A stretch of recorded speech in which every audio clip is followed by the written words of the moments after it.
Hi, my name is Lise Graham and I'm a special education teacher, and I'm also training to become a teacher librarian. I first want to acknowledge that I get the privilege to live and learn on the traditional unceded territory of the Coast Salish people, specifically the Hokomeen and Centrala speaking peoples. Last week across Canada, many of us recognized the pain and trauma caused by residential schools and did an activity at our school. With the help of our teacher librarian at our school, we pulled all our residential school books for teachers and students and ran a whole school reading activity and reflection activity. It was really powerful, but it made me wonder, how can an understanding and respect of the diversity of the Aboriginal people's culture and history be reflected to build a positive climate for the school library learning commons community and encourage contributions from all? I really appreciated our activity, but I want First Peoples culture, stories, and history in our schools all the time. And I think the library learning commons is a great place to centralize these ideas and resources and help disseminate them across the school. A library learning commons is a physical and virtual collaborative learning center where students can engage in critical thinking, creativity, collaboration, and through this they can change the school culture and transform the way we are teaching and learning. My school right now is a K-6 school, about 200 students, and every student every week has the opportunity to go into the library. And I think this is a tremendous opportunity for teacher librarians to not only expose students to First Peoples literature and stories, but for students to become immersed in First Peoples principles of learning. The next step for my school would be to create a library website and develop a digital database for more Indigenous resources for teachers and students. When working with students, that they provide an accurate and respectful view of Indigenous people. Jennifer Brown writes that the Library Learning Commons is intended to be a completely safe, accessible environment for the entire school. This means there's a responsibility in our choice of book collection, decor, language, and routines. We can take an equity stance. Books that are over 10 years old and have Indigenous characters or histories should be carefully checked to ensure they don't perpetuate harmful stereotypes of Indigenous people. What materials that we have available in the library tell our students and our learning community what we support.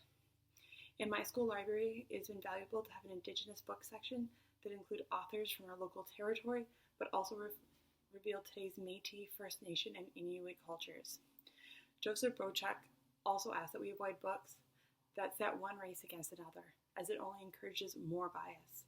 At my school, we have culled many of our older history books, but there's still a lot of work to do in looking at popular novels and children's books because there's still discriminatory language located within them. In the Truth and Reconciliation Commission's calls to actions, Actions 62 and 63 specifically relate to our schools in requesting that schools make age-appropriate curriculum on residential schools, treaties, and Aboriginal people's historical and contemporary contributions to Canada, as well as building students' capacity for intercultural understanding, empathy, and mutual respect. As seen with the new curriculum in BC, almost every subject area has a local First Peoples knowledge and culture. And although many teachers are trying very hard to include this in their teachings, sometimes it doesn't come easily, and they have limited training in this area and are worried about not teaching it correctly.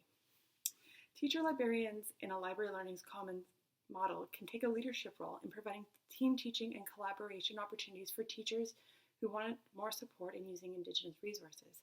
A teacher librarian can also provide professional development opportunities in these areas. It's also important to be aware that we're all learners, and learning takes patience and time. When students see that a teacher librarian and a teacher are working together to deliver lessons and explorations in Indigenous culture and histories, they see that Indigenous knowledge and practices are important to the working professionals in the school and that these ideas are valid and valued. Teacher librarians can connect with district education support people. In our district, we have an Indigenous contact principal, and they can find out and reach out to invite Indigenous community members into our school to do shared learning.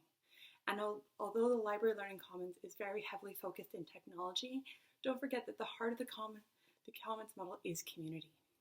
And the first principle from the First Peoples principle of learning is to learn that learning ultimately supports the well-being of the self, family, and the community, the land, spirits, and the ancestors. By using the First Peoples principles of learning and embedding it within the goals of the Library Learning Commons, we have a chance to show students the diversity of our First Peoples and promote an inclusive and positive climate in our school. Thank you for listening.